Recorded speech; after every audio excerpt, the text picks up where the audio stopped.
This is Democracy Now!, democracynow.org. That's Roy Campbell.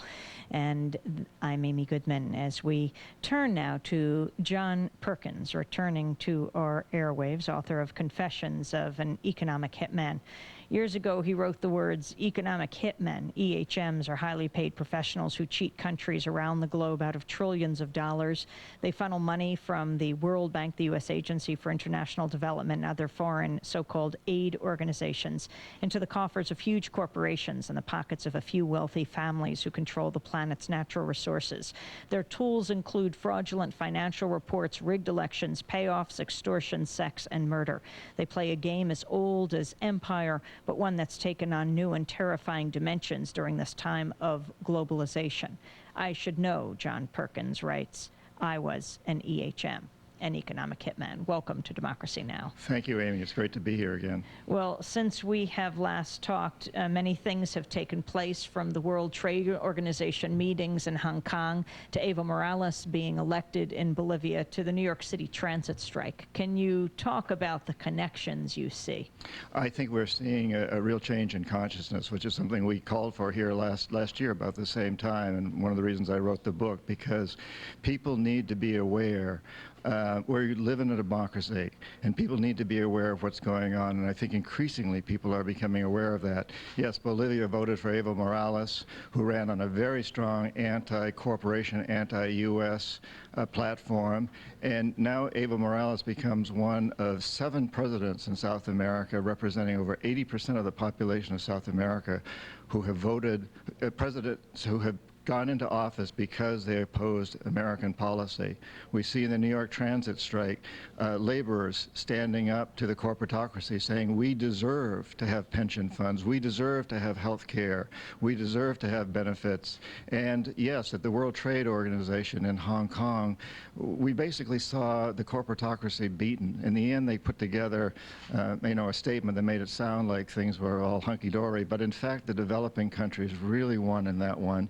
Of course, that started in '99 in Seattle, and then again in 2003 in Cancun with the World Trade Organizations there. So I think in the last year, we've seen a tremendous rise in consciousness among people that we want to move into new directions, becoming more democratic, make our leaders respond in democratic ways. When you talk about yourself as an economic hitman, explain. Very briefly, though we have spoken before, for people who didn't hear that conversation, talk about your work as a consultant. Well, we economic hitmen, basically, in the last 4 decades, have managed to create the world's first truly global empire. And I talk in detail in the book, Confessions of an Economic Hitman, about this, and in various countries where we went in to create this first truly global empire. We've done it primarily without the military. The military comes in only as a last resort. We've done it through economics, and we've done it very, very subtly. So it's been a secret empire. Unlike all of history's previous empires, most Americans don't realize that we've created this empire. They don't realize what we've done in Latin America.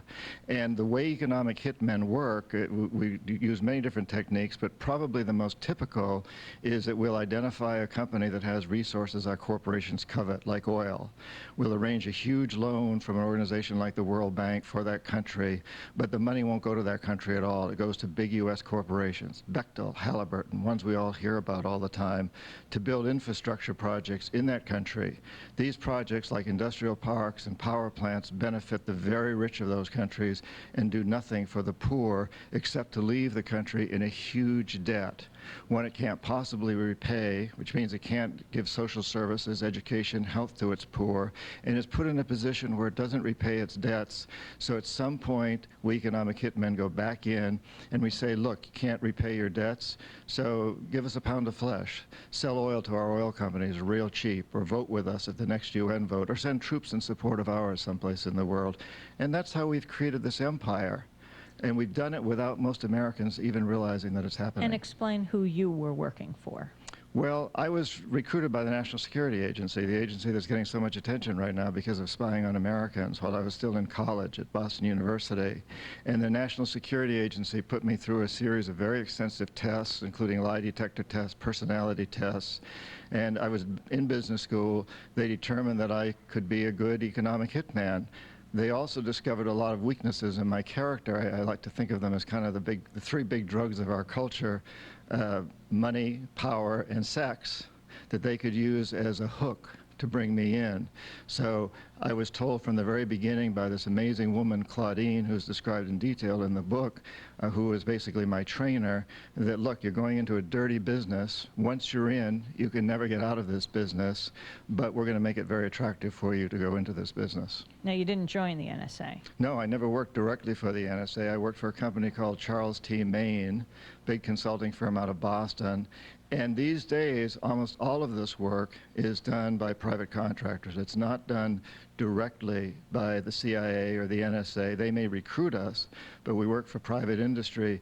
The same is true of the jackals, Amy. If economic hitmen fail, which we don't usually do, but I did in Panama, for example, and I tell in detail in the book about how that ended up. But my failure ended up in a jackal going in and assassinating Omar Torrijos, the president of Panama.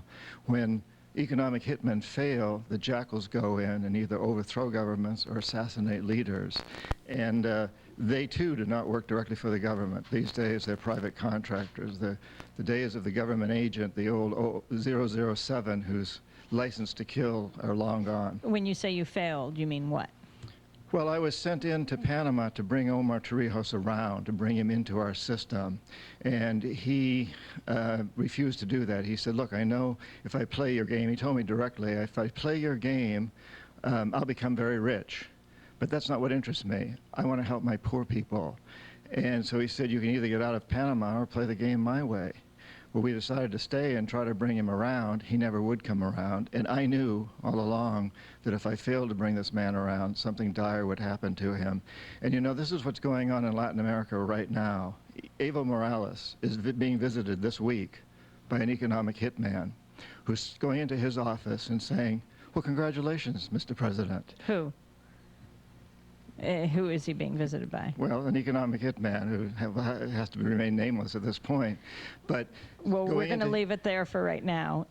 But this is just part one of our conversation as we come to the end of our hour. We're talking to John Perkins. Confessions of an Economic Hitman is his book from a man who's done it, who's been there, who calls himself an economic hitman. Democracy Now! Produced by Mike Burke, Drew Hodoka, John Hamilton, Anna Nagara, Elizabeth Press, Yoruba Rich, and Maddie Harper, Aaron Mate, and Nell Geiser. I'm Amy Goodman. Thanks for joining us.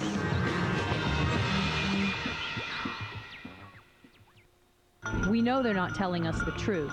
Saddam Hussein, weapons of mass destruction. Nuclear weapons of mass destruction. Undeniable. Them or their lackeys.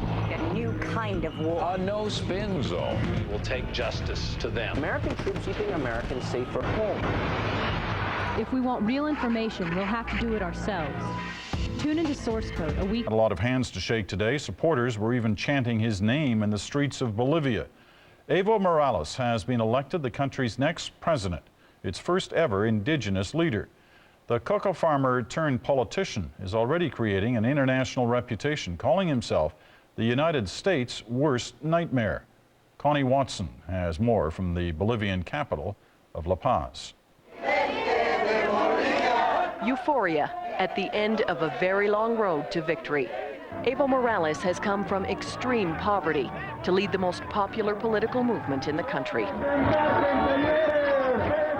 Morales rode to victory by tapping into Bolivians' anger and resentment of the old traditional parties. He started his movement with indigenous people and trade unions, attracting university students, leftist intellectuals, and middle-class workers along the way. But it was his fellow Indians whom he singled out last night in his victory speech. Brothers and sisters, we have won, he says. Aymaras, Quechuas, Chiquitanas, Guaranis. For the first time, we are president. Morales is a coca farmer himself, and since he started in politics, he's been fighting on behalf of indigenous farmers against U.S. efforts to drastically reduce coca production.